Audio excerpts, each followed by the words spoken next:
This film is bizarre. I'm still trying to process what the hell I just watched.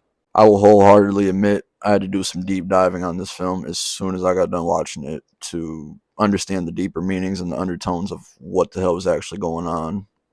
I'm sure some of you shared a similar experience. What is going on, my horror fans and friends? It is your boy Austin, aka Woodsboro Fanatic, and we are back with day 25 of my horror movie challenge, watching and reviewing a film I have never seen before. We are rocking out with this challenge all the way till the end of the year. I'm hoping by that point I can get to 100 films. And for those who have been following along with this challenge, I appreciate the hell out of you. Also, starting another challenge for the month of October. So, if you enjoy daily horror content, please be sure to drop a like and follow. That is greatly appreciated. Today's film is 2024's I Saw the TV Glow, directed by Jane Schoenbrung and produced by A24. It's listed as a horror drama, and while that is the case, it's also a psychological horror, and really it's hard to categorize this in one subgenre because this is so many things at once. Like I said, this is very bizarre, but in the best way possible, in my opinion. Film follows our main character, Owen, who is a teenager that is essentially suffering from an identity crisis. Though it's not deliberately said, it's something that we pick up on very early on in the film. He begins to grow this bond and form this connection with a classmate over a shared love for a TV show called The Pink Opaque. Once this TV show abruptly gets canceled, the lines between reality and fiction quickly become blurred for these two, and ultimately they're questioning what the hell is real and what isn't. This film is written brilliantly, and at its core, it is a compelling allegory for the transgender community and the troubles that come with not being able to embrace who you truly are, um, or just not being comfortable with yourself. And while admittedly that is not a situation that I can relate to, I thought that it provided a very fresh perspective on the everyday struggles that are very prevalent in today's society. The cinematography is fantastic. They do a phenomenal job at using color schemes and different lighting techniques to help further convey the story, and not only convey the story but um, express the emotions of the characters even when they're not speaking. Thought that was just brilliantly done. Like I said, this film is gorgeous, stunning from a visual standpoint, and the visuals alone are enough to elicit emotion out of you as a viewer. Uh, I think aside from Strange Darling, this is the most beautifully shot film of the year that I've seen thus far. And much like that film, Strange Darling, this it's visually intoxicating. It's the best way to describe it. I loved how this movie made me feel like I was immersed in the experience with the characters themselves.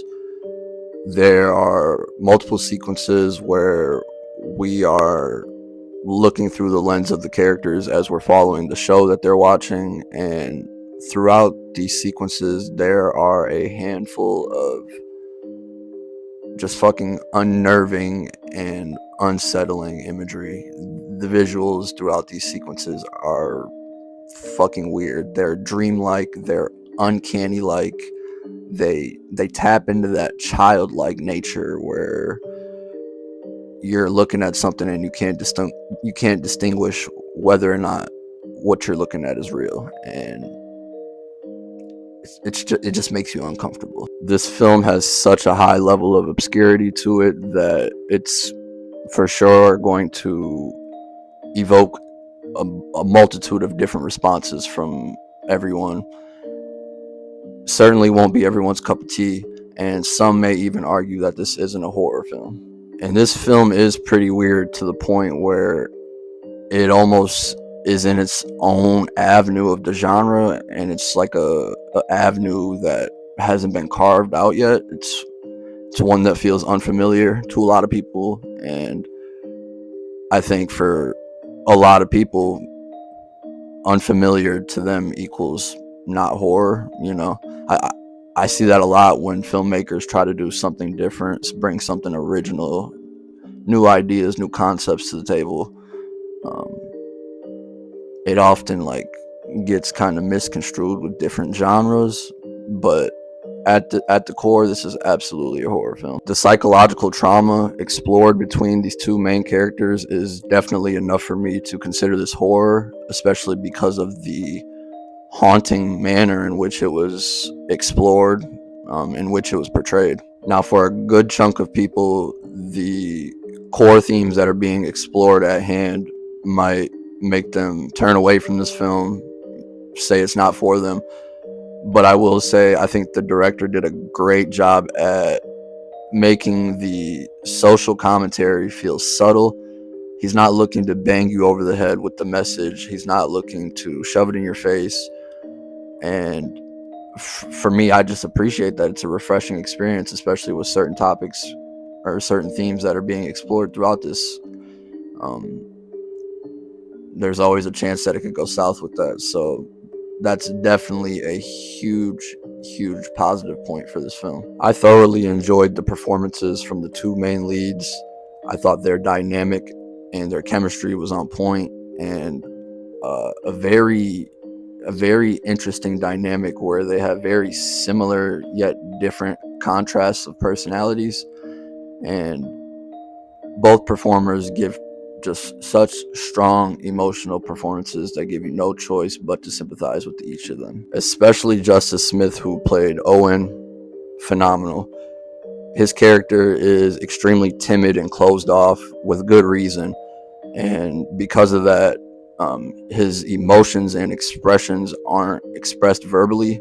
So, a lot of times you won't get dialogue from him, but his use of facial expressions and body mannerisms always make you feel as though you have a grasp on this character, where his head is at or what he's feeling in that particular moment. To me, that is just a testament to the talent at hand.